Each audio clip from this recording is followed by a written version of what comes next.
Анама арналады. Эрди Бансаль ұсынады. Turtle in Motion Studios шығарған.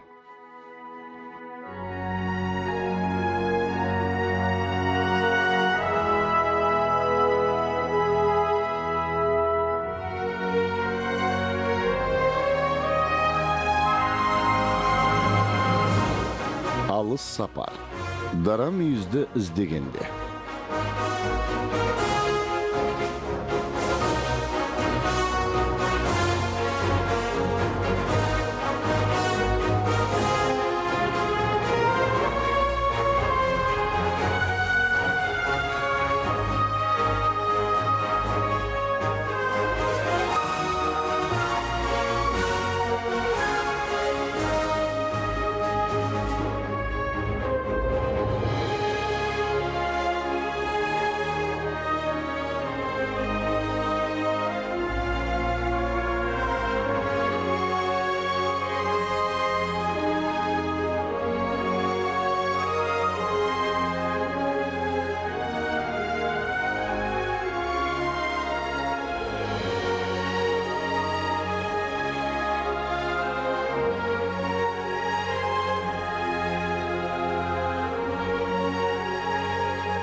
Профессор, әдейлеп ауыр заттарды табады екенсіз. Өткен жолғыдай тас басты таппағаныңызға шүкір. Шағымданба, досым. Дене еңбегі адамға пайдалы. Ал мынау не болды екен? Бұл шытырман, өрнек жұмбақ, таңғаларлық технология.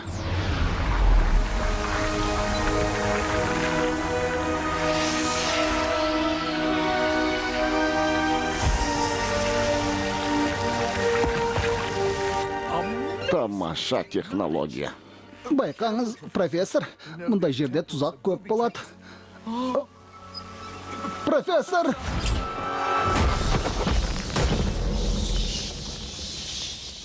Өтінем, Уиллард, абай болсаңшы. Бұлар мыңжылдық жәдігерлер. Әрине, профессор. Неткен әдемі бұйым. Қандай керемет. Бұл тақта түрлі таңғажайып жануарлар мекендейтін құпия жер туралы болжамының дәлелі. Тағы да құпия жерлер дейсің бе? Иә, дарамүйіз, сиқырлы құс, минотаврлардың мекені. Балалар қуанатын болды. Керемет. Боливиядағы қарапайым санскрит тілі. Бұл қызық екен. Өр мінезді жол бастайды. Ұйқыдағы күзетші, өз-өзіңді жеңу, арман дуалы. Дарамүйіздердің қарасы да жоқ. Балаларға дарамүйізді көрсеткім келсе, мәліметтер жинағынан оның ДНК-сын тауып бере аламын. Мұнда жазбаларым бар. Мінеке. Жоқ, мақсатым дарамүйізді қайта жаңғырту емес, оны іздеп табу. Профессор Шонко! Франсотти! Өзің жүдеп кетіпсің, ауырып қалғаннан саумысың? Ескі достар, дабырлаған дауыстарды естіп келгендеріңізді білдім. Сәлем, Уиллард. Қалай болатын білесіздер ғой. Осында келіп, тінтейсіздер, әр жерді тіміскілеп, мумияның шаңын қопарасыздар, сосын тапқандарыңызды мен тартып алам. Ойнап отырып олжалы болам. Көмекшілерім Луиджи мен Томасина сіздерге не істеу керектігін көрсететін болады. Уайымдамаңыздар. Көрсетеміз, қожайын. Бұл жұмысты жақсы көреміз.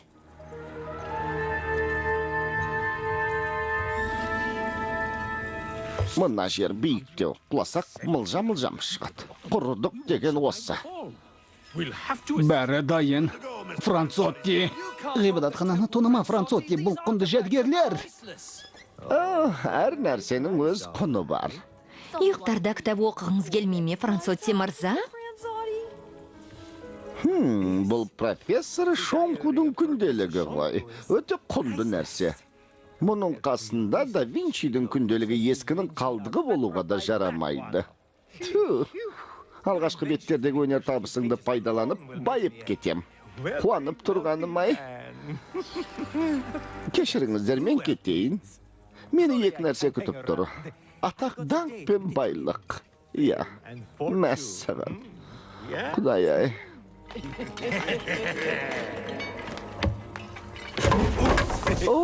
Қандай ебедейсізбін. Сүңгірлер, керемет. Шонко, ойланыңыз, бәрі қирап жатыр. Бізді мына карбонат ақтасы құтқарады. Тербел, тербел. Не істеп жатырсыз? Не істеп жатырсыз? Геометрия. Және дәл уақыт. Бар даусымен айғай сал. Сол да сөз болып па?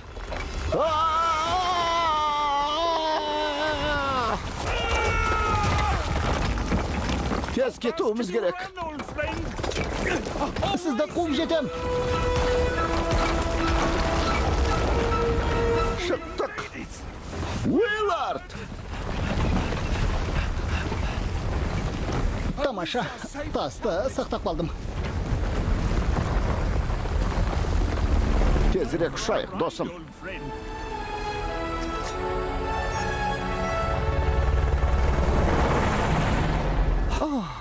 Ұрланған бұйымдар керемет жарқырайды. Үміт сыйлайды. Солай емес пе?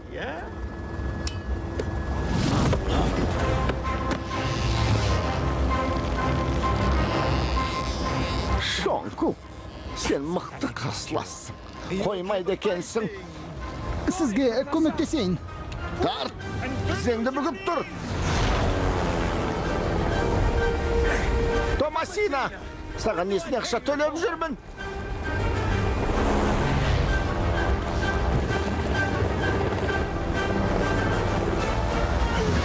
Шонку! Мынадай ұсынысым бар, профессор. Сіз досыңызды құтқарасыз, ал мен күнделікті әкетем. Қалай? Бәрімізге жақсы емес пе? Тағы да Тимбуктудағыдай болды. Уиллард! Шыдай тұр, Уиллард!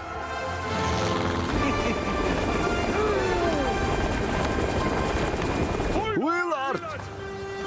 Қалай шыдаймын?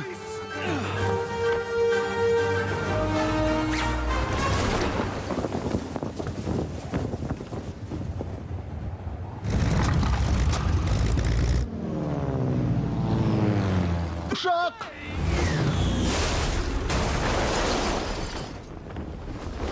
18 ай өткен соң.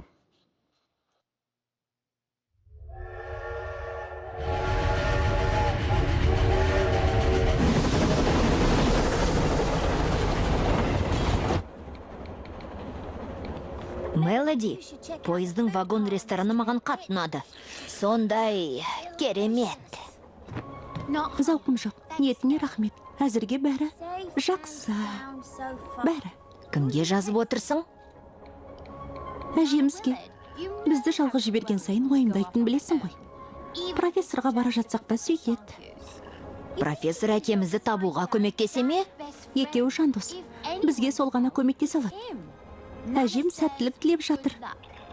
Сосын саған қол ашпесын деді. Денсаулыққа зиян.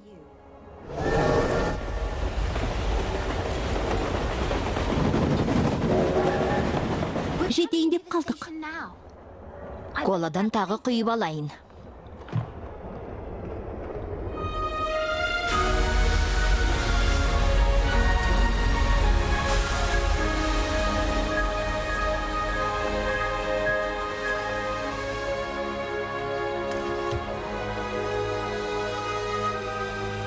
Мелоди Уиллард, тұратын жері Лондон, Англия, жасы 12-де, бойы 147 сантиметр. Майкл Уиллард, тұратын жері Лондон, Англия, жасы 9-да, бойы 138 сантиметр. Міне келдік, енді не істейміз? Шонкудың үйіне қалай бару керектігін сұраймыз. Таксимен барғанымыз жөн. Шонку? Профессор Шонку дедіңдер ме? Оны танисыз ба? Әрине. Көлікке отырыңдар. Балалар, күйеуімнің көлігі бар. Ішіне Wi-Fi орнатылған. Жолда сендерге ермек болатын нәрселер мен бейне ойындар бар. Жүріңдер. Мелоди, Майк, қош келдіңдер. Бекетте бейтаныс адамдармен сөйлеспеңдер. Менің атым Робу, 3-ші шығарылым. Профессордың жеке көмекшісімін. Ол сендерді қуана қарсы алады. Қанекей. Соңымнан еріңдер, жүріңдер. Мотоциклым жақын жерде тұр.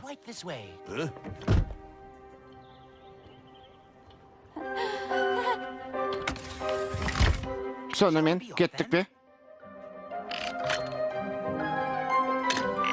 Профессордың өз өнер табысы. Ультра дизель. Ауаны ластамайды және оттегі бөледі. Қауіпсіздік белбеуін астына алыңдар.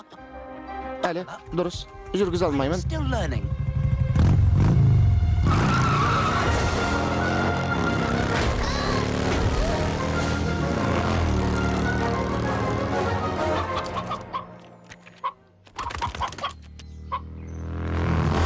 Абайлаңыз.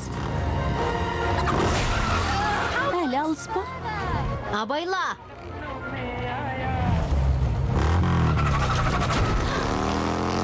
Абайла! Қарсы алдыңда.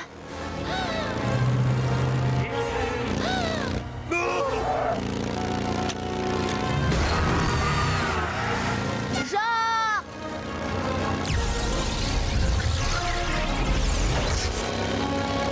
Қандай керемет! Алақай! Міне келдік. Мә саған! Түймені бас, Майк.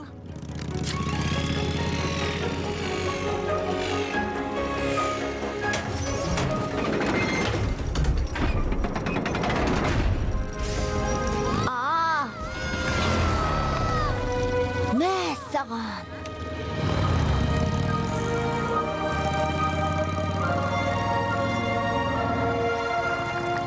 Неткен әдемі жер.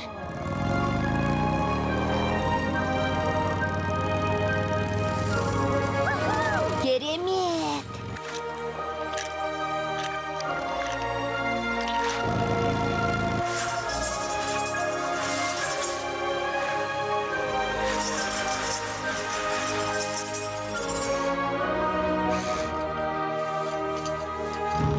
Ұлы профессор Шонку тұратын Шонку Виллджға қош келдіңдер. Ол Уиллардтың балаларын қуана қарсы алады.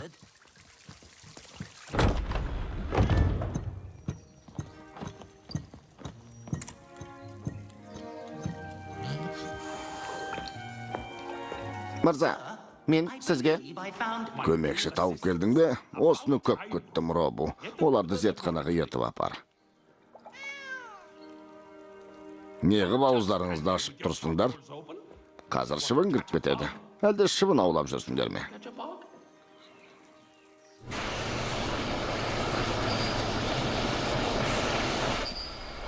Сенің атың?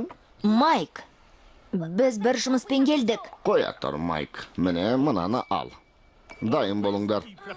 Ал, сенің атың кім? Мелоди. Мелоди, Камеди, бәрібір ғой. Ұста. Енді сен, Джо, құтын ұста да одан шығатын затты. Профессор, біз... Әкел, өзім істеймін. Робу, жаңа көмекшілердің жұмыс істегілер келсе, сөзімді тыңдауы керек.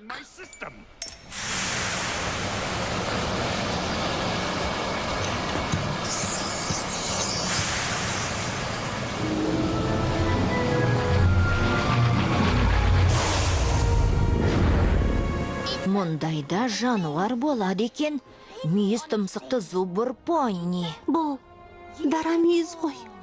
Уиллардқа бұл қолымнан келет дегем. Әлемді кезудің керегі жоқ ет. Ол әдемі. Әдем емес. Құбыжықтар ғаламшарында әдемі боп саналатын шығар. Балақай бұл нағыз дара мүйіз. Гені әлемдік ген қорынан алынған. Менің жадымнан дегенім ғой. Менің күнделігімдегі жазбалар. Жарайды, маңызды емес. Айтпағаным дұрыс. Иә, керек жоқ.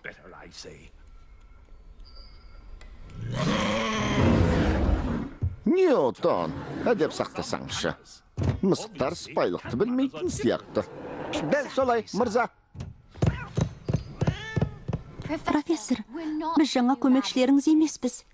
Бір жұмыспен келдік. Профессор Шонку, бұл мен сүйікті көршіңіз Авимын. Сізге ағаштан жаңа терген маңғаларымда келдім.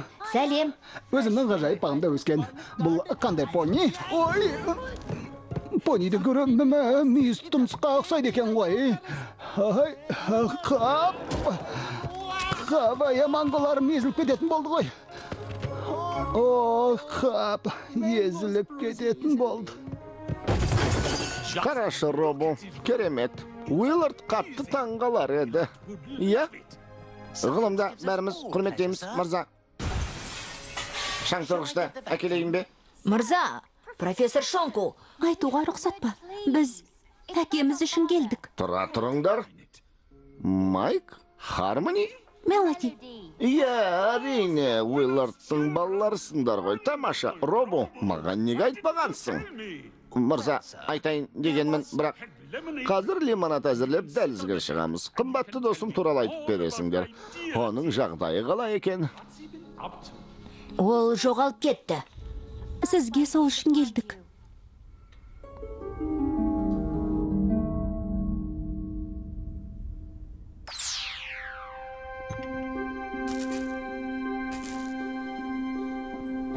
Профессор Шонку, кешіріңіз, маңғын қайда қояйын? Тыныш. Мен таңғажайып жаңылға ашқалы тұрмын. Мұнда тіршіліктің бар екенін дәлелдеймін. Профессор Шонку мұнаны қалайда көру керек. Бұл өте керемет. Өте тамаша. Қалай ойлайсыз? Аман есен шығар, иә? Әкем бір жағдай болса, сізге бар деп тапсырған. Профессор?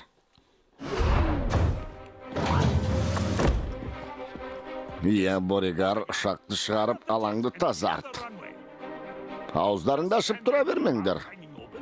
Достық, түсінесіңдер ғой. Әкелеріңді табуымыз керек.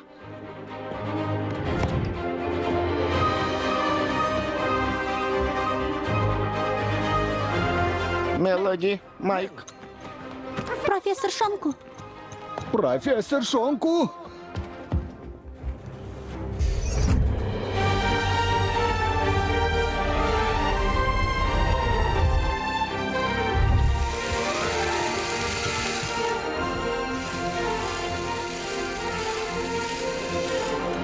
Қайырлы күн, профессор. Боригар, Бәрін дайындап қойдым.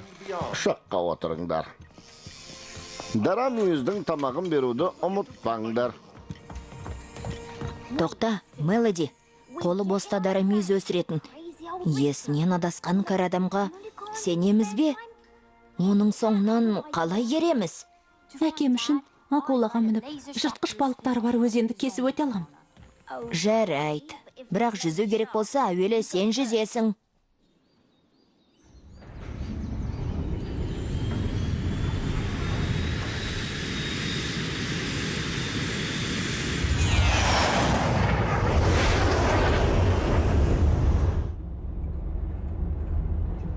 Робу, ұшақты Уиллардтың соңғы рет болған жеріндегі әуежайға қарай бұр. Қып болады. Альмораға ұшып барамыз. Онда не бар екенін көрейік. Ави? Маңғоны қайда қою керектігін айтпадыңыз ғой.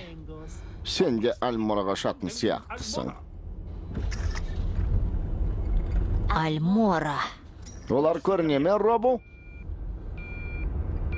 Соңымыздан келе жатыр. Ерте жетіпті. Кім жетті? Бізді аңдып келе жатыр ма? Мені ылғи аңдып жүретін бір бақталасым бар. Батыстан дауыл соғатын сияқты. Соған қарай ұшамыз. Қане кеттік. Қуыспақ ойнағанды жақсы көремін.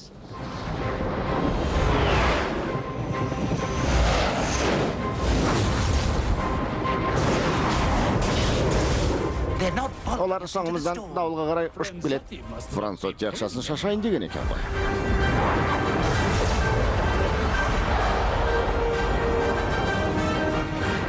Дайынсың ба, қымбаттым? Мен әрқашан дайынмын. Мені қымбаттым деп атаушы болма.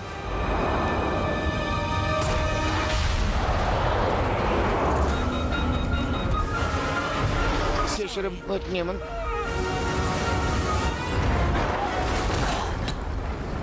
Луиджи. Келесі жолы шақты мен жүргізем. Жарайды, ашуланба жаным. Жақсы жаңалығым бар. Франсотти екеумізді мақтап жатыр. Мен сенің жаның емеспін.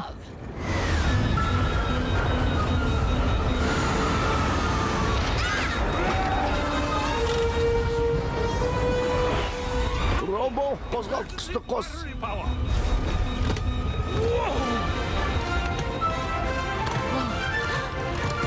Педальды басыңдар. Қосымша қозғалтқышыңыз осы ма? Есесіне ауаны ластамайды. Мангоны қайдан алам?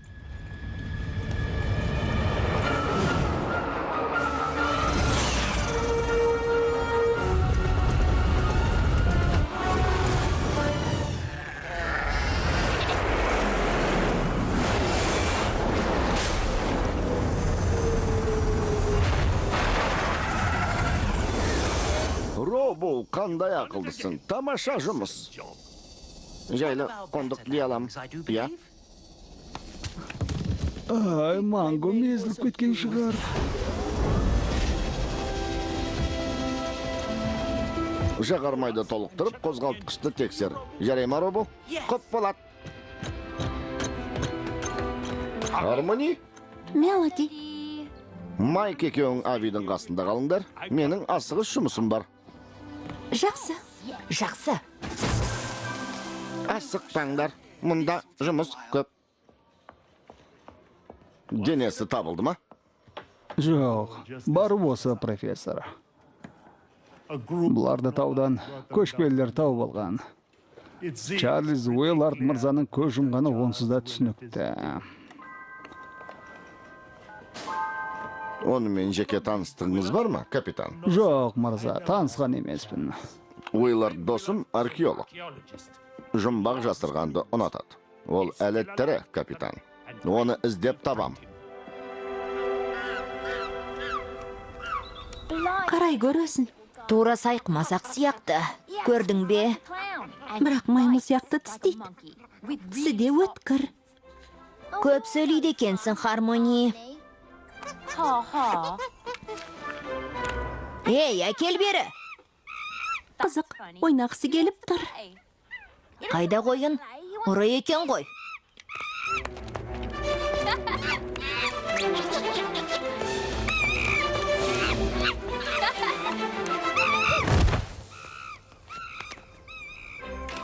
Түсірілді. Қазір ғаламторға жүктейміз. Інім Альмораға келді деп атаймын.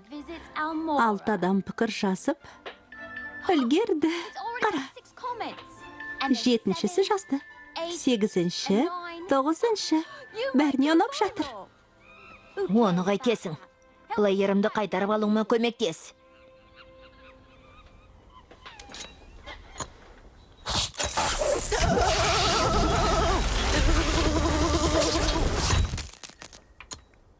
Мәселе электр қуатының азаюында екен. Тоқта, ұры! Ави, мырза, Иә, Робо. балаларды сізге сеніп тапсырған. Олар қашып кетті. Әне ол! Кеттік! Мелоди, кеттік! Жақсы, қазір стаймын. Майк, мен бұл ойыңды құптамайтын сияқтымын. Қарай көр, бәлез деген кішкентай балапандар. Мына сөзді білесіңдер ме?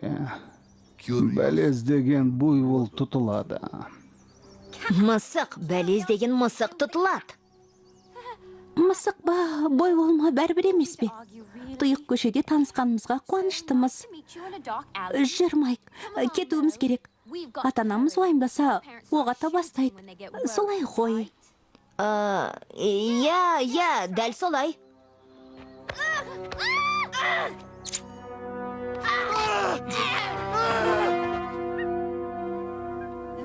Тоқтаңыздар, бір-бірімізді дұрыс түсінбей қалдық. Сіздерді дұрыс түсінбеппіз. Біз маймылды іздеп жүрміз. Бәлез деген жоқпыз, маймылды іздеп жүрміз. Мелоди, Тыныш тұршы. Тайквондоның қанша тәсіл есіңде? бір-екі рет корейше шыңғыр аламын.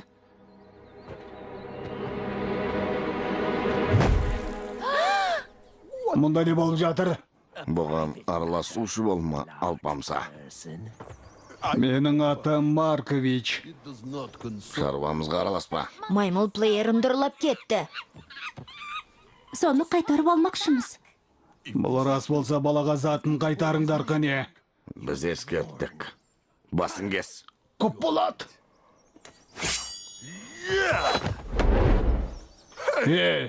Бас киімім.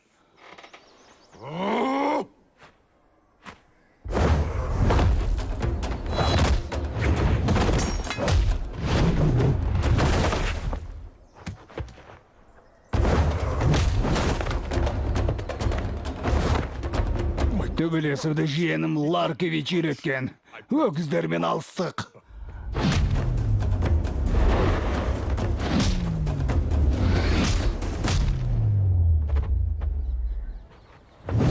Өгізді қанша соққымен құлатуға болатын, білесің бе?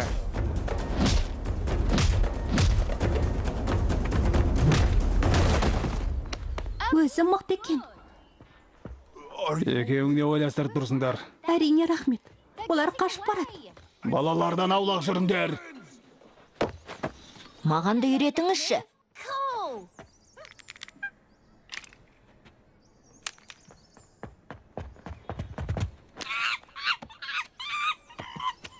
Оны сабасына түсірдік.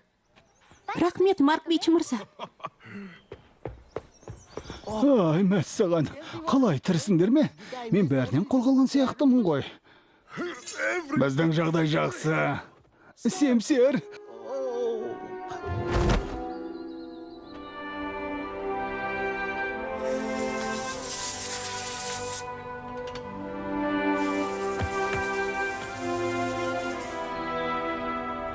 Осы жердің маймылдарымен төбелесіп келе жатырмыз. Анау әкемнің заттары. Әкем табылды ма? Келді ме? Жоқ, ол мына жерде. Қайда екенін білесіз бе? Ілік бар ма? Өлеңі бар. Әкем ақын емес қой. Жұмақ мекенге жол тартыңдар. Күн құбылса, өр мінезді адам жолын табар. Иә, міндетті түрде. Ұйқасы жоқ қой. Ал жұмағы қайда? Әкелерің ақылды ғой, балалар. Бізге із қалдырды. Сол ізбен жүрсек болғаны. Әкелерің табылады. Жұмбақ шешкенді жақсы көрем. Жол бастаңыз. Олай болса кеттік. Иә, өзім қатты сағындым. Иә. Ада жаққа таудың арғы жағына ұшамыз. Уиллард солай қарай кеткен. Сол жерден іздейміз. Робу, мойын арауышымды ал. Қарлышыңдарға баратын сияқтымыз. Менің мұздан сақтағышым қайда? Профессор Шонку аяғым. Оны ұмытпа. Бізге тауда жол көрсететін адамды білесіз бе? Иә, профессор. Маркович көмектеседі. Мен тауда талай рет болғанмын. Талай рет. Жақсы. Бізге қодас керек. Ларкович көкем қодас өсіреді. Арзан бағаға сұрай алам. Қодас? Бір қодас авиакемнің бетіне түкірген еді. Әпкең бізбен бара ма? Жоқ. Болды онда. екі қода салайық. Тезірек жолға шықпасақ болмайды.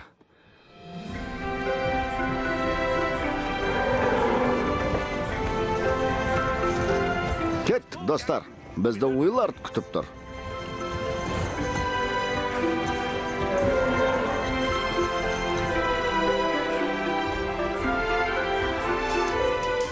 Мынау ненің даусы? Құлақ қабымды дұрыс тақпаппын. Балалар, тыңдаңдар. Күннің құбылғанын көрсеңдер, бұл не екенін өзім де түсінбедім. Құбылған нес? Көргенде түсінетін шығармыз.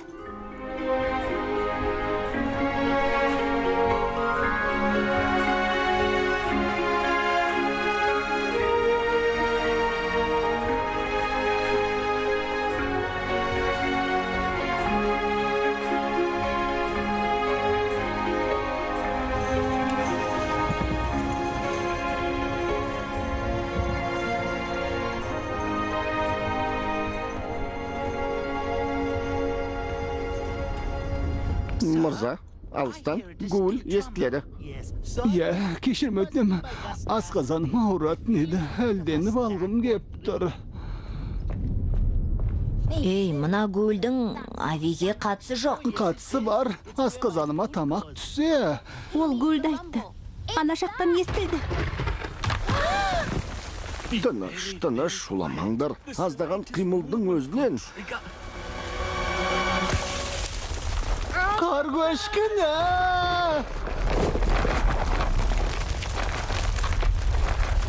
Қашыңдар!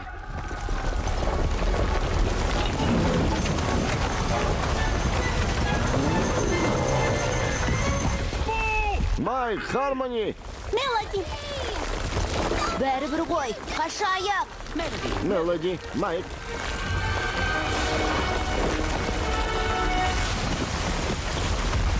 Робу! Робу! Одан айырылып қалдық. Қап! Жоқ!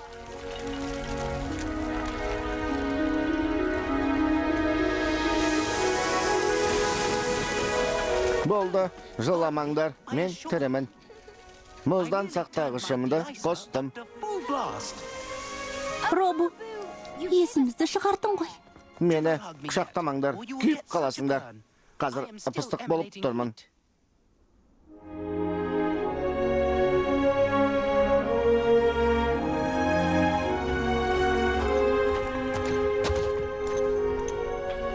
Уиллардтың бағыты бойынша ғибадатхана дәл осында болуы керек. Осында ма?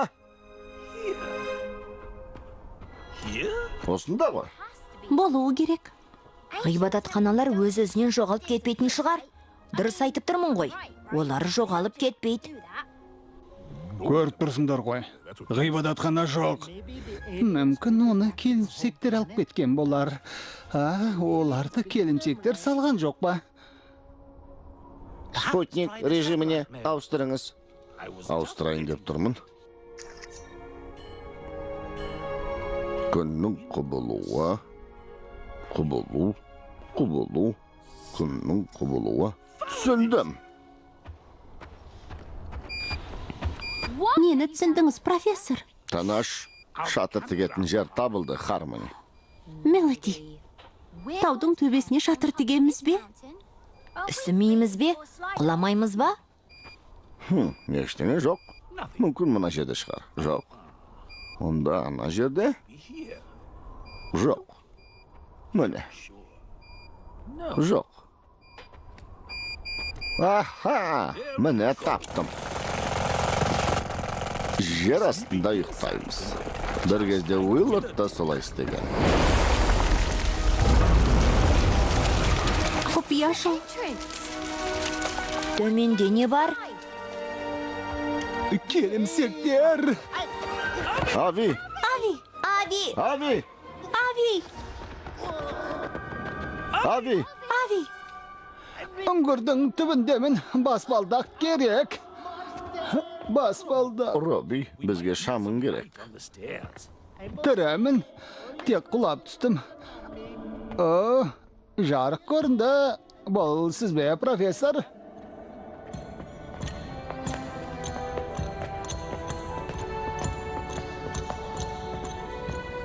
Бұл торпақ ғибадатханасы.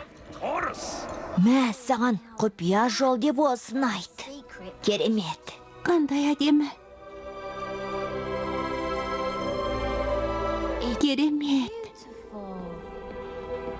Енді Уиллардты табамыз. Жұмақ мекенге жол тартыңдар. Күн құбылса өр мінезді адам жолын міндетті түрде табар. Тұманнан жарқырай көрініп, ұйқыдағы қарауыл жалғыз жатыр. Ұйқыдағы қарауыл деген кім?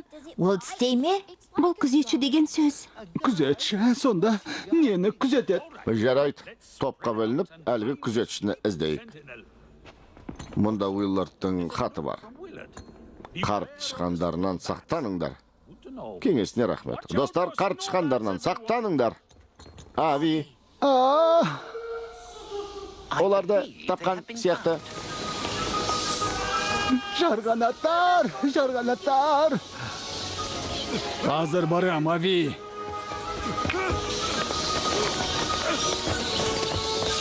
Жарғанаттар, кетіңдер қане.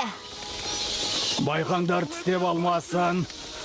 Өздерін айтшы, тезірек айт.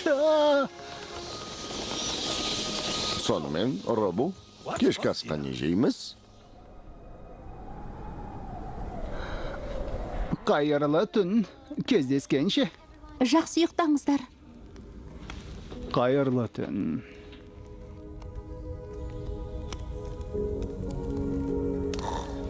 Қалай ойлайсың? Әкеміз тірі ме? Тірі екенін анық білем. Тірі болу керек. Олай ойламаса, профессор бізді мұнда келмес еді. Бәрімізге қараш, сен, мен, Маркович, Ави. Атыңды ұмытып қала беретін профессор, сосын робот. Әкем Шонкуға талай рет сенім артқан. Ал мен әкеме сенем.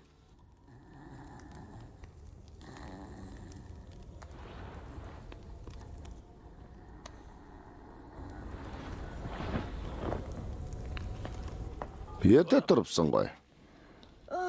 Ұйықтай алмадым.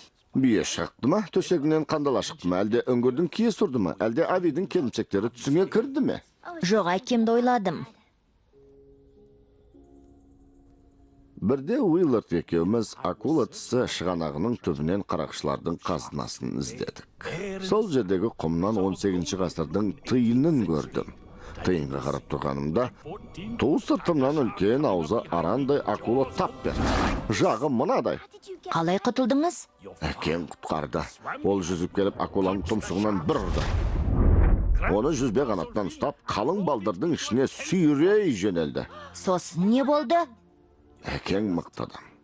Оны іздеп табам. Керемет.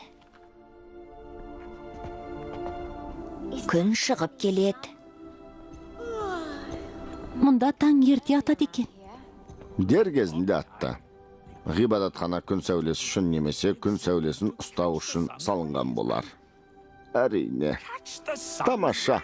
Робо тездет көлеңке орданы салғандардың есебіне қарай түссін. Қане? Көлеңке әне. Соны іздеп отырмыз ғой. Әрине. Сеніңше бұл не? Шайқасып жатқан екі көбелек, мотоцикл мінген. Ал енді ше? Маймыл кокосты таяқпен ұрып жатыр. Қойсаңшы. Бұл ілік. Пішініне қара. Білмейм. Ал сіз не көрдіңіз, профессор? Өгізді көрдім. Шын айтыңызшы, не көріп отырсыз? Ол дұрыс айтады. Бұл өгіз. Міне мынау құйрығы, ал мынау танауы. Дұрыс. Ортасында қарны, ал анау мойны. Ал анау мүйіздері. Ана жақты көрсетіп тұр.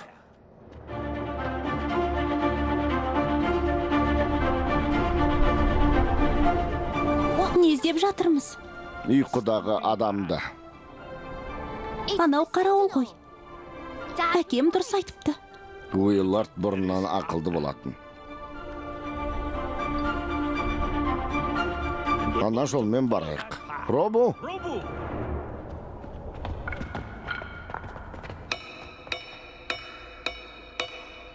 Менің оятқышым бар. Я, бірақ мұндай мүмкіндік күнде бола бермейді. Таңғы асты ішіңдер, бүгін көп жұмыс істейміз. Қанекей? Сізге келе жатырмыз, әке.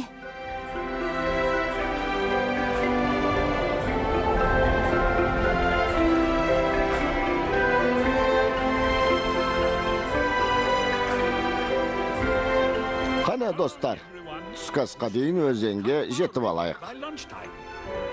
Түскі ас дегенге қызығып тұрмын. Бірақ өзен ата-анам жүзуді үйреткен жоқ. Қорқпа, Ави, жүзудің керегі жоқ. Өзен мұз боп қатып қалған. Бетімен жүріп өтсек болды, мұздың үстімен. Бала кезімде көкем Снарковичпен бірге сахарға Бенгал жолбарысын аулауға шықтық. Оларды көрдіңіз бе? Көрмеген шығар. Сахарада жолбарыс жоқ екен, есіңізге сала кетейін. Көрмегеніміз де содан шығар.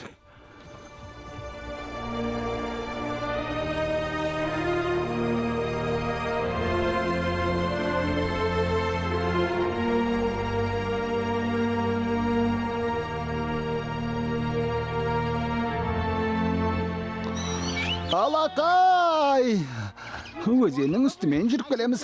Мүмкін болса... Шанамен жүруіме бола ма?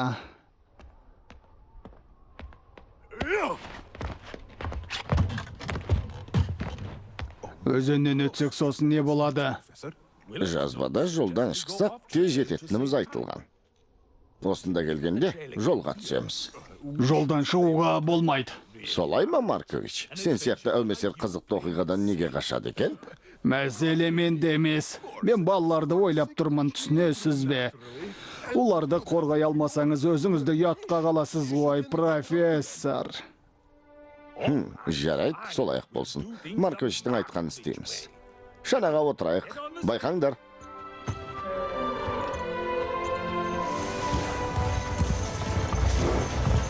Робу, желдің жылдамдығын айт. Сағатына 4000 метр солтүстік. Жоқ, солтүстік шығыс желі. Жол қалай? Қыса, мұздай, тегіс.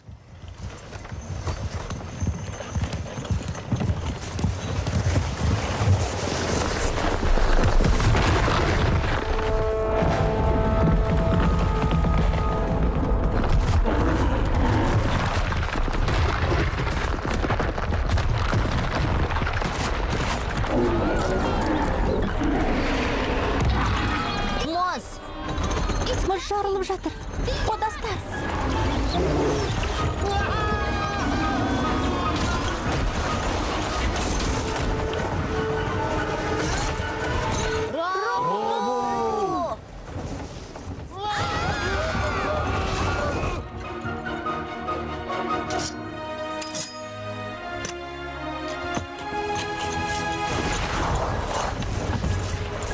Профессор, шананың тежегіші жоқ. Қапиен не істесек екен? Тірі қалам десеңдер, шанаға мықтап жабысыңдар.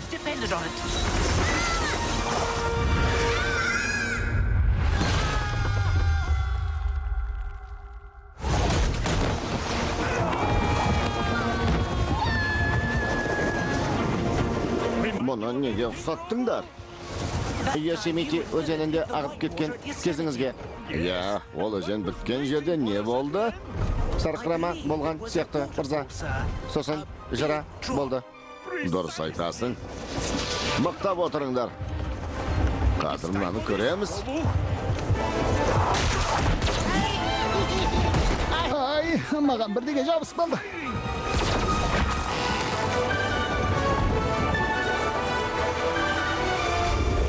Мүлт кеттім. Сәті түсті. Ай, қорқамын. Қарамауым керек. Қарамауым керек. Қарамаймын. Қарамауым керек. Мелоди, әкемнің телефоны. Жоқ. Құрайтын болды. Маркович, телефонын сақтап қалдым.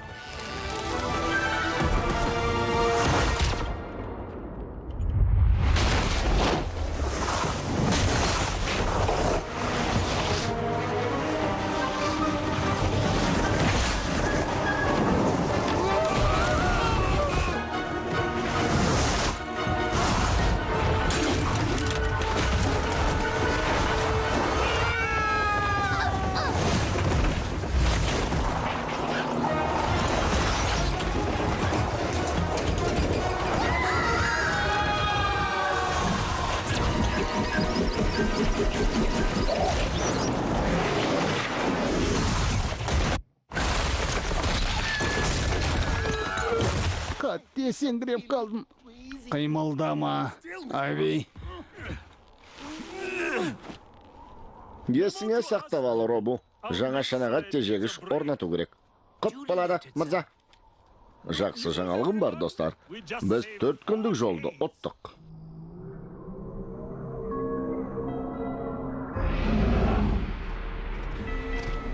Мынау кімдер тағы? Болы. Мұндай кезде кинода айтатын ерекше бір сөздерің бар еді ғой. Қолдарыңды көтеріңдер. Саған айтқан жоқпын, Болы. Оны бала кезінде 3 рет лақтырып, 2 рет қағып алған. Мені түсінген боларсыңдар. Яму аңғарына қош келдіңдер, бейтаныс жандар. Яму деген мен болам. Қарақшылар, Әрине. Сіздің аңғарыңыз ба? Әдемі жер екен. Бірақ қаздап суық. Үндеме. Мұнда заңсыз түрде келдіңдер. Аңғардың бірінші заңына сәйкес сендерді жазалаймыз. Міндетті түрде. Өзіміз арандай жасадық. Азық түлігімізден айырылдық. мен қатты тоңып кеттім. Қайдағын айтпаңдар.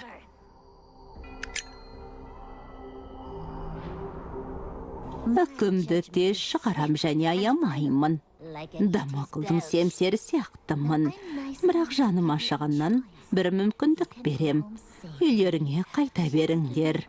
Бірақ ана темір жігітті маған тастап кетесіңдер. Мені айттың ба? Сен темірмедің? Жоқ. Жоқ, мен роботты айттым. Бірақ оны бере алмаймыз, өйткені ол өте ескі. Меніңше жаңа сияқты. Бұл жерде сөзіме ешкім қарсы шықпайды.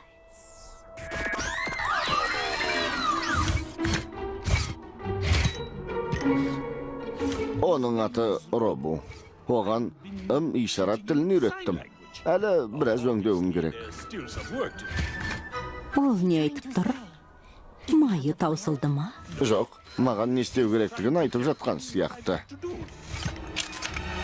Міне, Сазайларын беріңдер, жігіттер. тезірек қашыңдар. Бергелім айт. Қой деймін, шал. Бұл жерде менің сөзім заң. Қара табасыңдар ма?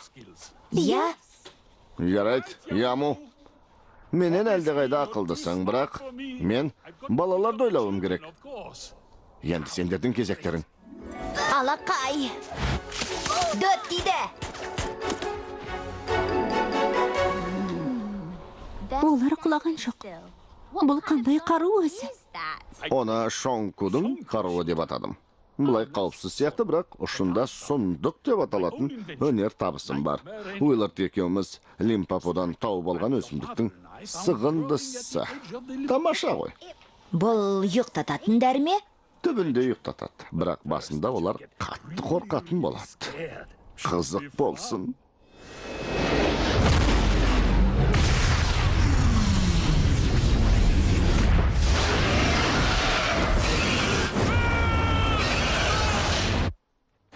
Ұйықтайтын уақыт болды. Жақсы ұйықта.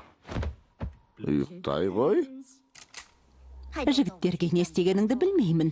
Бірақ сендейлер әйелдерді ұрып соқпайды. Солай емес бе? Дұрыс айтасың, Яму. Әрине, сондықтан мұны досыма тапсырам. Кешіріңіз.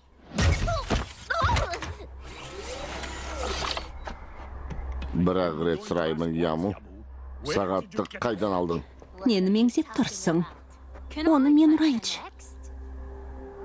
Сағатты бер. Көтіп тұрмыз. Қызық, қарақшылардың қазір түсінде не көріп жатыр екен, а? Бұл Чарлидің сыйлығы ғой.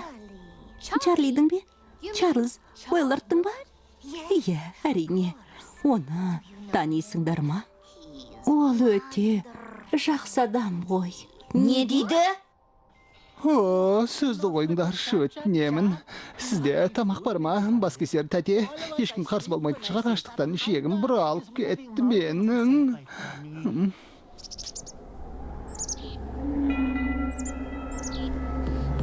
Бұл жерге Чарли де келген. Жолдан қатты шаршаса да, өзі тым ержүрек жігіт қой. қатты уайымдады. Бірден іздеп жүрді.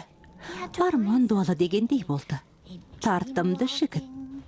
Мұнда бір апта, не одан көбірек болды. Уақыт тоқтап қалғандай көрінеді. Сонда ол қайда кетті? Оған тамақ бердік.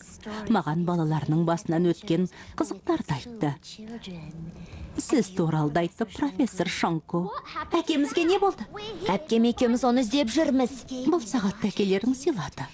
Таудағы жұмыстарым біткенде келем деп уәде берген. Маған. Қай таудағы? Сызбадан көрсетесіз бе? Сызбаны қайтесіз. Таңертең Чарлидің мені бізді тастап кеткен жеріне ертіп апарайын. Таңғасымды бересіз бе? Тамағыңыз өте дәмді, кем дегенде 3 жұлдыз. Білесіз бе, мен тұратын қыстақта Фларкович әжем таңғасқа осындай турама салынған бұрыш әзірлейтін.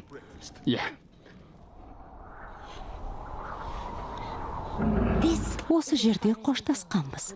Жолыңыз болсын, профессор. Сау бол, Яму. Уиллардты іздеуге кеттік. Чарлиге асыға күтетінді айта барыңдар. Кездескенше. Рахмет. Сау бол! Ірімшігіңізге рахмет.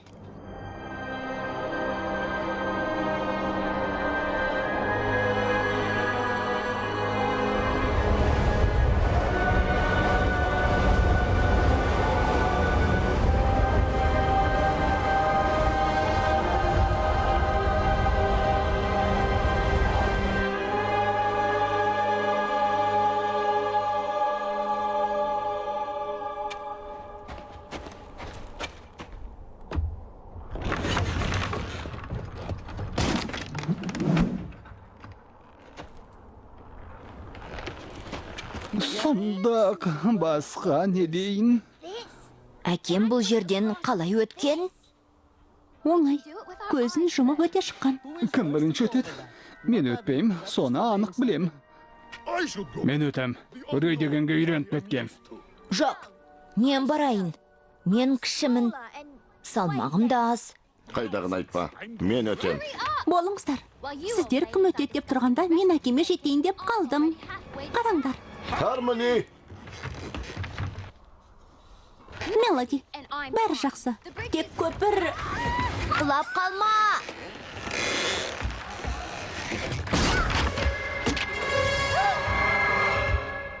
Бәрі жақсы.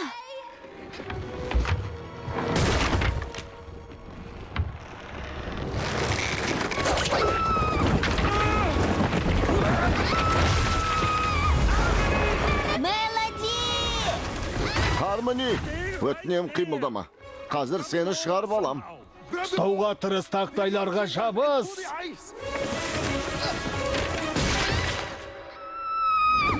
Жоқ, қарай алмаймын. Жоқ, қарай алмаймын. Жарайды көрейін. Мөлдір көпір екен.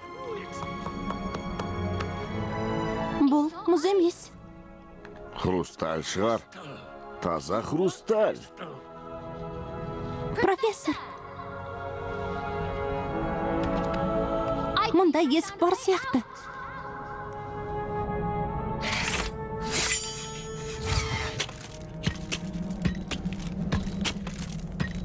Ішкі жағына кірейік. Мұна нәрселер босқа тұрған жоқ. Қара, профессор.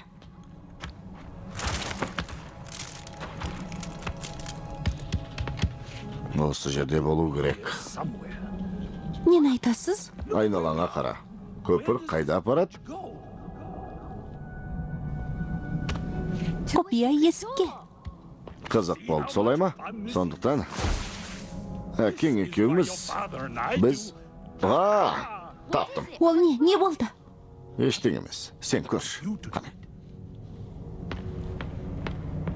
Алдымен оңға, сосын солға. Мінеки.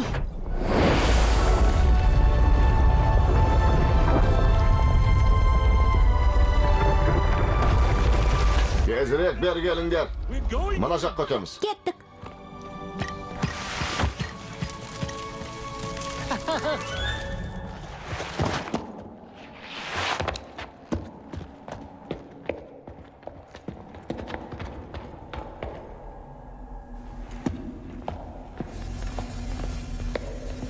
істегелі тұрсыз? Ұстап көрем әрине.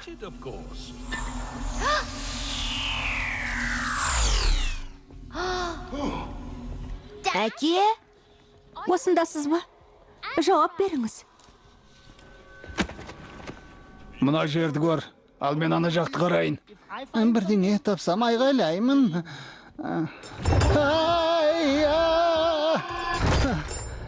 Мәссаған.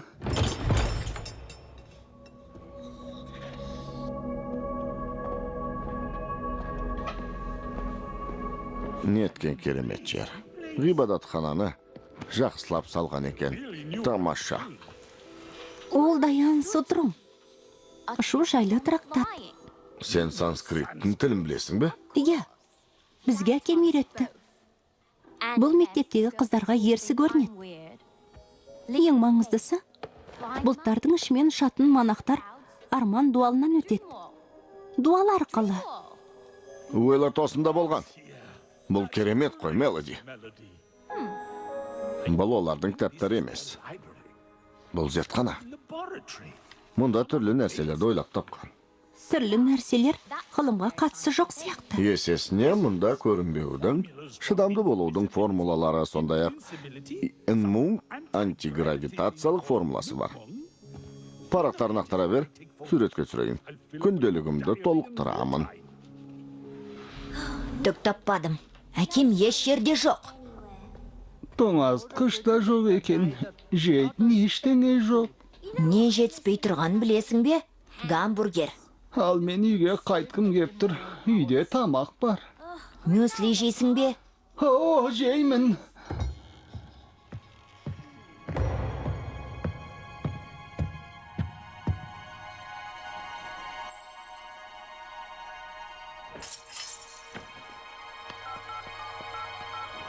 Бұл мен ғой. Оны таптым. Осын жалтында кету мүмкін емес. Өте көп. Иә, қазір мекен жайымызды жіберем. Сөмке ала кел, көбірек әкел. Жүк тасушыларды ерте кел. Қорқпа. Қиындық туып жатса оқталған қаруым бар. О, жап жарығын-ай. Айнала неге сонша жарық? Жарық. Зорға жеттік қой. Шағылған жарық, дұрыс секіру, бұлттарды кесіп өтіп, арман дуалынан өту. Дуалы осы ғой. Онда содан өтеміз. Марковичті көрген жан бар ма? Маркович мырза, қайда кеттіңіз? Бұл жерден кетуім керек. Мен бай Маркович болам. Жиенім Парковичтен де бай болам. Маркович, менің керемет жаңалығым бар. Маркович, ғибадатхананы тонайын дедің бе? Мен ұры емеспін, профессор.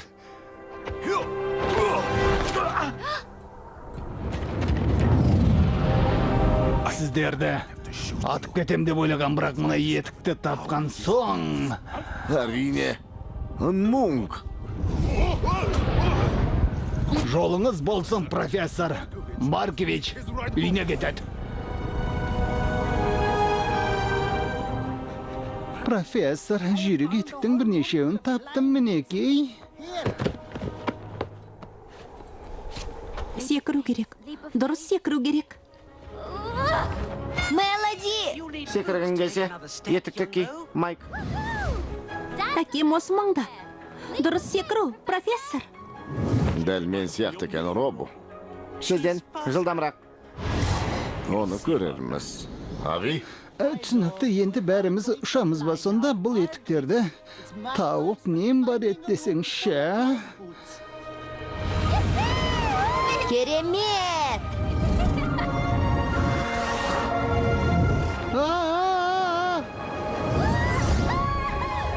Сені басып озам! Дәмен зор екен. Қара. Профессор. Алақай! Қандай әдемі. Керемет. Бұл арман бағы ғой. Уиллард дұрыс айтыпты, бұл ғажайыптар бағы. Тамаша.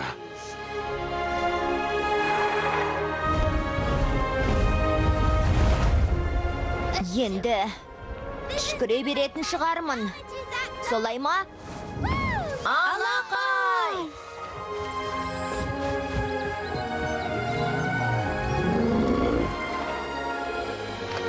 Олардың қайда кеткен көрейік. Мұнда тағы не бар?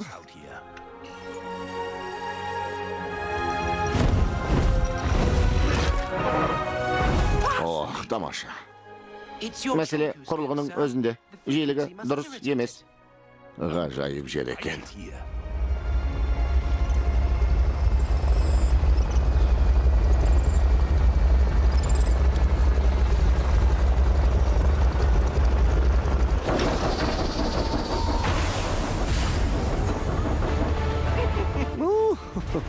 Қандай әдемі.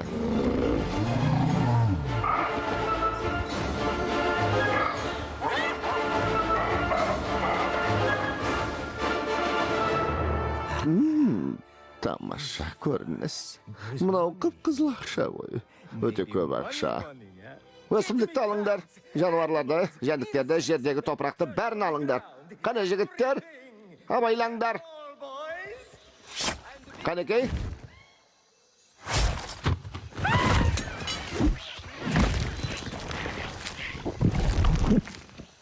Ақымақтар.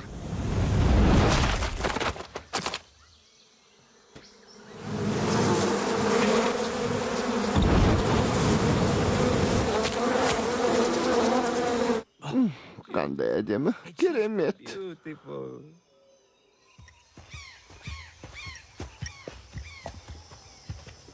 Олардың осы маңда екені анық. Дауыстарын естідім.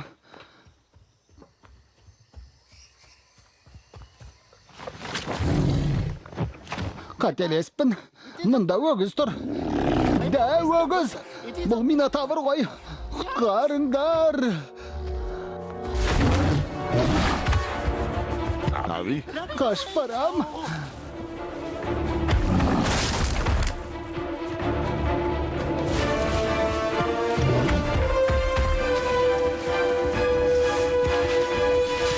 Арғарай жол жоқ. Үшеумізбен алсама, бізді жеңе алмайды.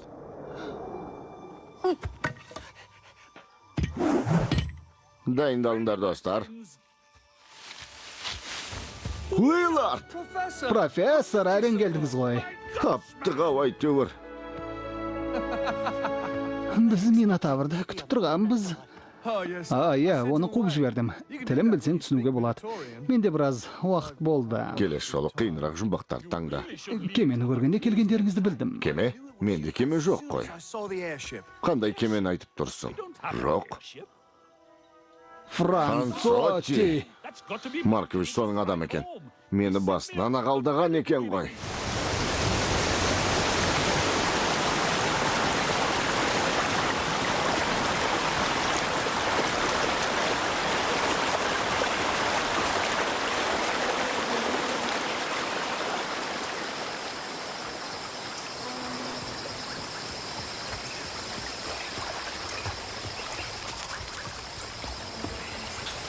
Тоқта.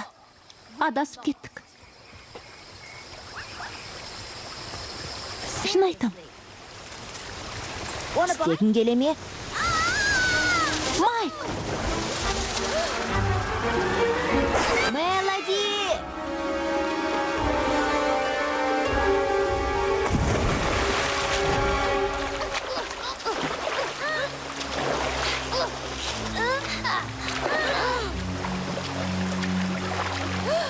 Шықтық. Иә, енді не істейміз?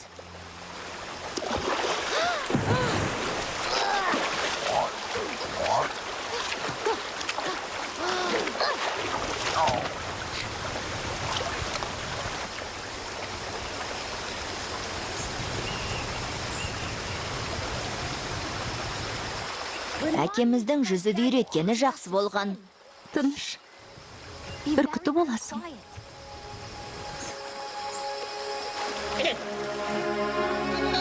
Дара мүйіз. Мәс саған. Әкем дұрыс айтыпты. Тұра тұр. Шонку көрсін. Мұның не тақ? Қап. Маркович. Тоқта!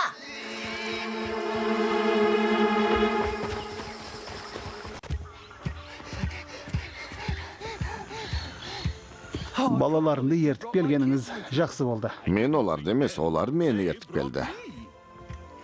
Ал мен мұнда абайсызда тап болдым.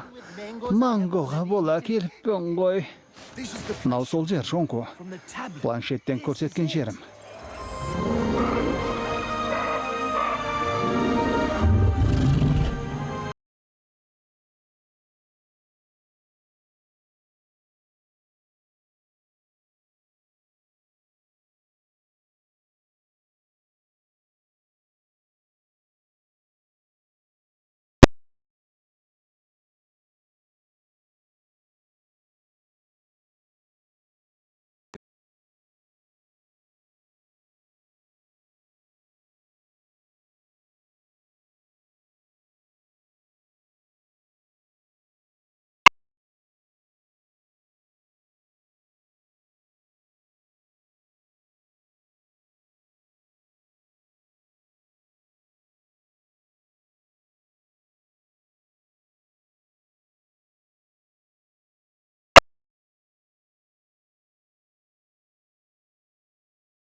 қуанып кетті ғой.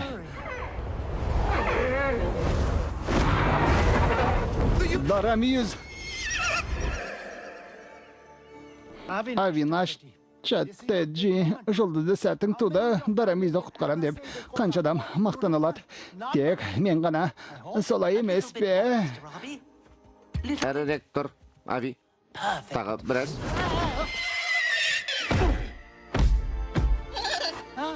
Ай, Міндетті түрде әскерімен келем де, бұл жердің көзін құртам. Көзін құртам. Шүрет, мені бұл жерден әкетіңдер. Әкетіңдер!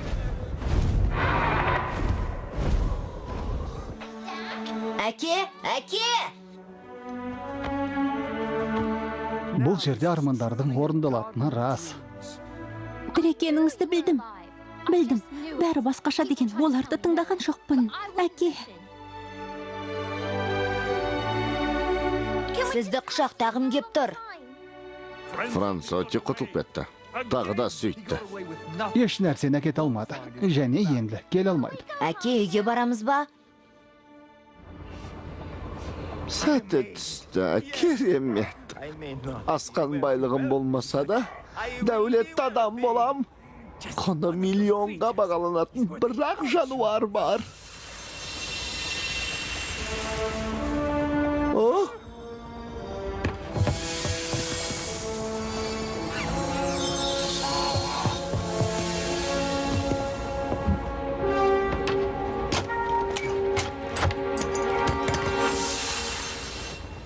Шонко!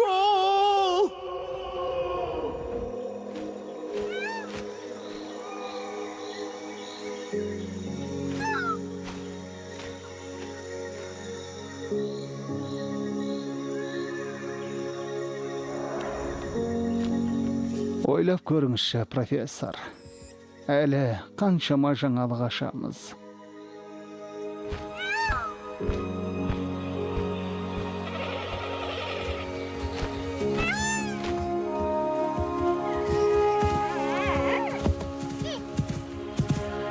сонда үйге қашан келесіз? Үйге бармасаңыз, мен де осында қалам. Бар үмітім сендерде. Екеуіңе және Шонкуға сенем. Оған көмектесуің керек. Біреуің дәріні тапсаңдар, қайталам. Мына жер керемет, бірақ сендермен бірге болғым келеді. Бұл жануарлар қайдан шыққан? Аңызға сенсек, дара мүйіздер жақсы ойлардан пайда болады. Оны ойлап едің, сосын бірден пайда болды ма? Солай деуге болады. Жаман ойлар Минотавр, ал жақсы ойлар дара мүйіз, жақсы ой ойлаңдар. Мен қорылған тауықты ойлап тұрмын, үйге барғанда жеймін. Кетуіміз керек. Сақ бол, Майк. Сақ бол, Мелоди. Жақында қайта қауышамыз. Жолыңыз болсын, профессор. Бар үмітім сізде. Қайта ораламыз, Уиллард. Сені бұл жерден әкетеміз. Білем, дәл солай болады, досым. Кездескенше, Уиллард. Сау болыңыз. Кездескенше. Бір сұрағым бар. Үйге қалай қайтамыз? Міне, мынау мен. Қарбалас кезінде Франсоти мырзаның ұшатын құрылғысын ұрлап кеттім. Ол қарсы бола қоймас.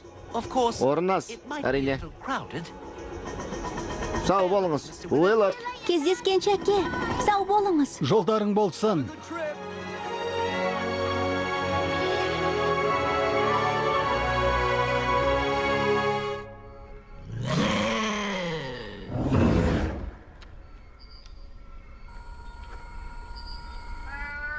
Қалай болып жатыр, Мелоди? Бәрі жақсы. 6 миллилитр ас тұзы. Дайын. Құрылғыларым дайын деп тұр. Жаңа контейнерлер келді, профессор. Сосын бақшамда өскен қызанақтарда келдім. Профессор, ұшатын құрылғы дайын.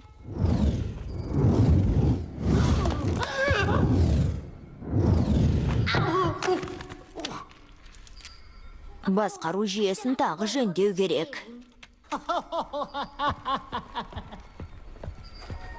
Бәрі ойдағыдай болса, сендер көмектессеңдер, Көп замай, сендердің әкелерің үйіне оралады.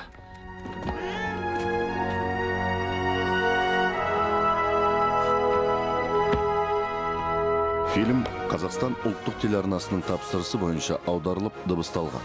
2019 жыл.